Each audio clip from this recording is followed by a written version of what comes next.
आज आप हाथ उठा रहे हैं तालियां बजाने के लिए, आपके हाथों से ज्यादा जरूरत मुझे आपके कदमों की भी है, जो किसी ऑफिस तक, किसी मंत्री के कार्यालय तक और किसी भ्रष्टाचारी को जेल भेजने तक के लिए होना चाहिए। एक बात मुझे खलती है, एक प्रदेश का मुख्यमंत्री जब भ्रष्टाचार में लिप्त होता है वो जेल जा सकता है, चाहे वो दिल्ली का हो, चाहे तेलंगाना का हो, चाहे राजस्थान का हो। क्यों उत्तराखंड का भ्रष्टाचारी अधिकारी के रूप में, नेता के रूप में वो क्यों जेल नहीं जा सकता?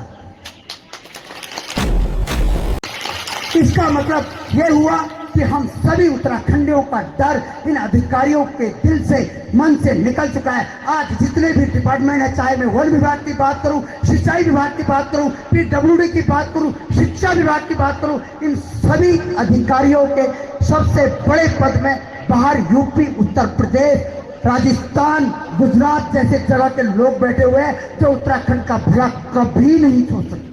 आज इन्होंने हमारे जंगल बेच चुके हैं, आज इन्होंने हमारी शिक्षा बेच दी, आज इन्होंने हमारा स्वास्थ्य बेच दिया, हमारे लिए कुछ नहीं बचा है।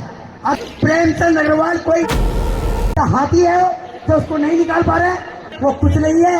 जिस दिन हमारा एक एक कदम बाहर निकल गया, प्रेमचंद अग्रवाल का तो पता नहीं चलेगा, वो फिर यूपी से इलेक्शन लड़ेगा, वहां से भाषण देगा कि उत्तराखंड वालों मुझे बुला लो, माफ कर दो, गलती है ये मैं कर, मगर तो उसके लिए हमें सबसे पहले एकत्रित होना पड़ेगा, संगठित होना पड़ेगा। अगर महाभारत की लड़ाई लड़ी गई थी तो वो संगठित और एकत्रित होकर लड़ी गई थी। डिस्कशन स्टार्ट करने से पहले आज का कोट देख लेते हैं। आज का कोट है the price of freedom is eternal vigilance, जिसका हिंदी में अर्थ आजादी की कीमत हमेशा सतर्क रहना है। बिना किसी डर के, बिना किसी दबाव के अपने फैसले खुद लेना, अपने अधिकारों का इस्तेमाल करना, ये सब आजादी ही तो है। जैसे right to freedom of speech of expression और राइट टू बिजनेस। भारतीय संविधान के भाग 3 में नागरिकों के मूल अधिकारों का वर्णन किया गया है।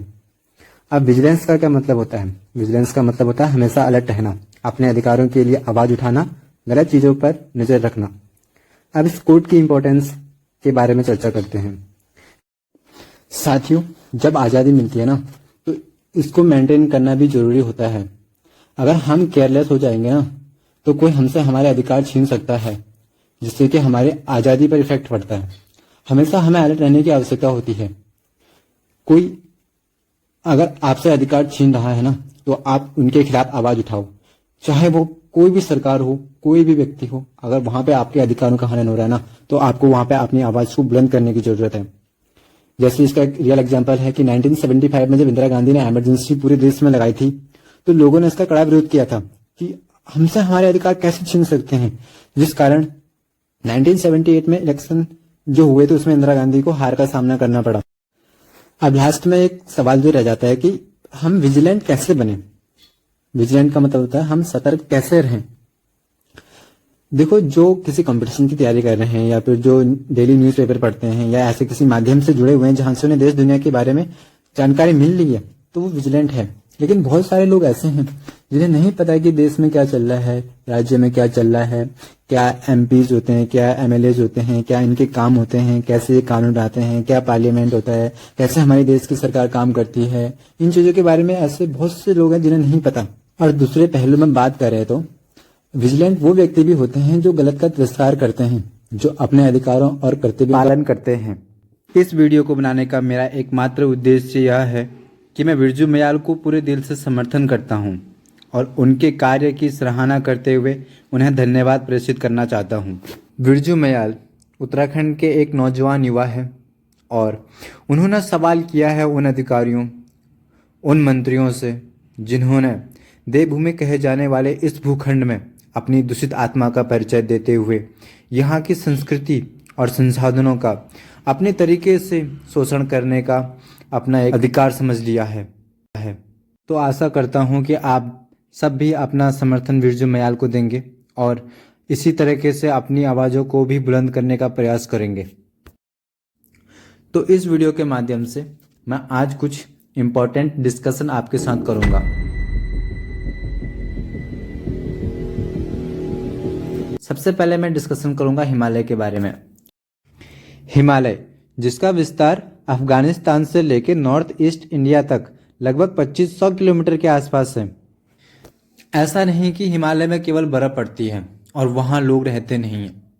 हिमालय के पूरे भौगोलिक क्षेत्र में लगभग 52 मिलियन लोग निवास करते हैं, जो कि अलग अलग ट्राइबल और एथनिक बैकग्राउंड वाले हैं, जिसमें जम्मू कश्मीर, हिमाचल, उत्तराखंड, नेपाल, सिक्किम, अरुणाचल प्रदेश एंड भूटान एंड तिब्बत का कुछ एरिया, अफगानिस्तान, पाकिस्तान इत्यादि महत्वपूर्ण राज्य व देश शामिल हैं। और यही नहीं, आपको जान के आश्चर्य होगा कि पृथ्वी पे ना सबसे ज्यादा बर्फ अंटार्कटिका तथा आर्कटिक के बाद जहाँ पे है ना वो हिमालय है।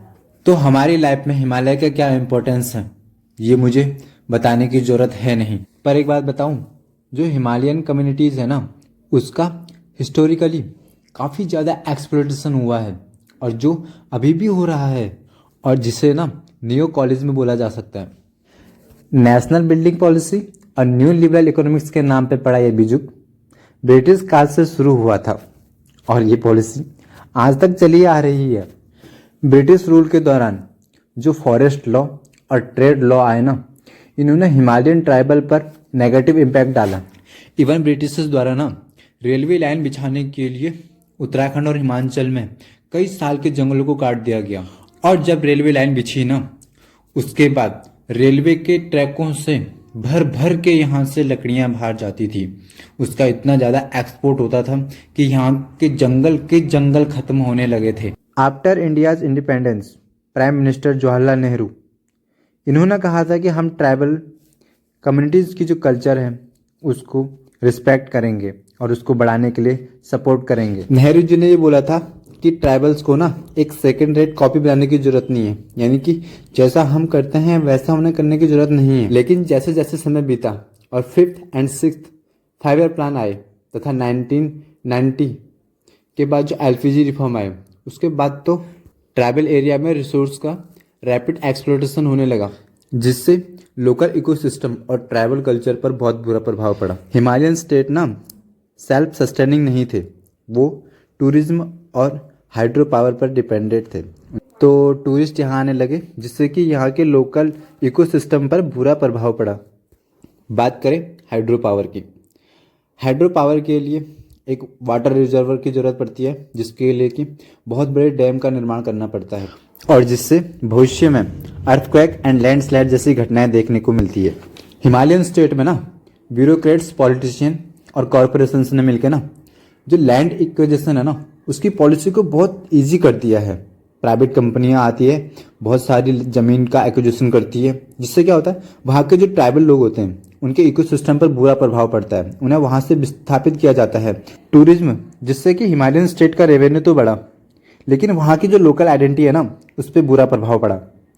और हाइड्रो पावर ये तो इन्वायरमेंटल और लोकल ट्राइबल के लिए ना एक थ्रेड बन गई है। ये सब ना नौ उपनिवेशवाद जैसा है, उपनिवेश का एक नया फॉर्म। जब ब्रिटिशर्स भारत आए थे ना तो उन्होंने भारत में बहुत ज़्यादा संसाधनों की लूटपाट मचाई थी। इसमें ना पूरी तरीके से फोकस जो है वो प्रॉफिट पे है, यहाँ की सस्टेनेबिलिटी पे फोकस नहीं है कि आने वाली फ्यूचर के लिए हम यहाँ के इकोसिस्टम को बचा सकें। गवर्नमेंट ने कुछ लीगल प्रोटेक्शन जरूर दिए हैं हिमालयन स्टेट को, पर ग्राउंड लेवल पर ना उनकी इम्प्लीमेंटेशन बहुत वीक है। तो भारत सरकार को इन स्टेट की तरफ ध्यान देने की जरूरत है। यहाँ की जो समस्याएं हैं, यहाँ की जो परिस्थिति है उसको एक्नॉलेज करने की जरूरत है, और सिर्फ एक्नॉलेज करने की जरूरत नहीं है, जानने की जरूरत नहीं है, उनके लिए एक अच्छी पॉलिसी का निर्माण करना, उनके जो कानून बनाए गए हैं उनको ढंग से इम्प्लीमेंटेशन करना, ये सब गवर्नमेंट को इसकी तरफ ध्यान देना होगा। धन्यवाद, मिलते हैं नेक्स्ट वीडियो में, तब तक के लिए जय हिंद।